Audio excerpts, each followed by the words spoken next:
Hello folks, it's Simon here from Simon's Reviews, and today I am giving you my review for the SteelSeries Aerox 9 Wireless MMO Gaming Mouse, which I purchased quite recently, but I've been using it a lot since, and I have to say that I am overall really happy with it. Now, first off, this mouse certainly has an interesting design.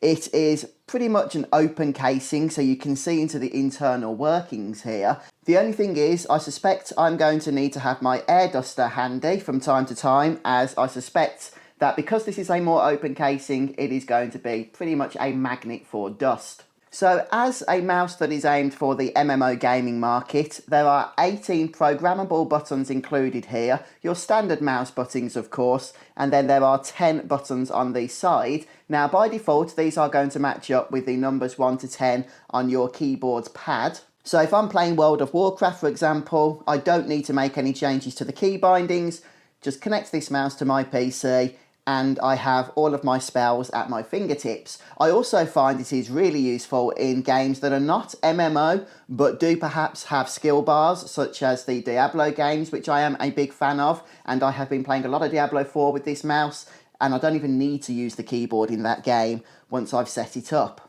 Next up, there is Rgb Lighting, which is adjustable in the software, and I think it looks great, it looks very sweet, but I tend to have that turned off just to conserve battery life, which by the way, I have been really impressed with this mouse. I came from a previous MMO wireless gaming mouse, and I would be lucky if I could get just 4 or 5 hours of gaming out of that on a full charge. Whereas with this, well, SteelSeries are advertising up to 150 hours per full charge, which is just insane.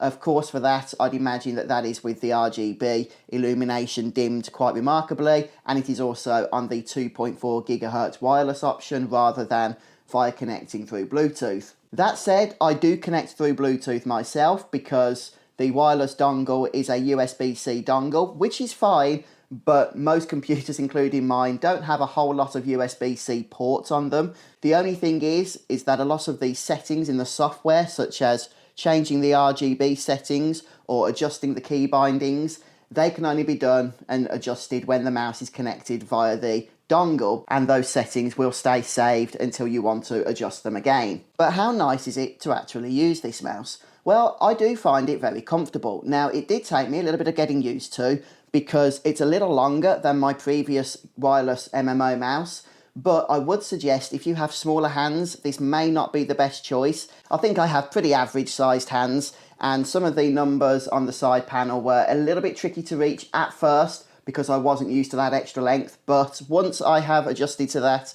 it's no problem to use. As I say, I am very comfortable with this mouse, and for those of you that need the sensitivity, you can adjust the settings here to up to 18,000 DPI, which is far greater than I would need. But overall, I am a big fan of the Aerox 9 Wireless. Now, my wife, when she saw this mouse, she's not a big fan of the design and the open type casing. It's just not her cup of tea. So I do think that this won't appeal to everybody, but it's comfortable to use. The features are there if you need them, and I just think it was a great buy. So I'm really happy with the Aerox 9 Wireless. I hope the video helped. Thank you for watching.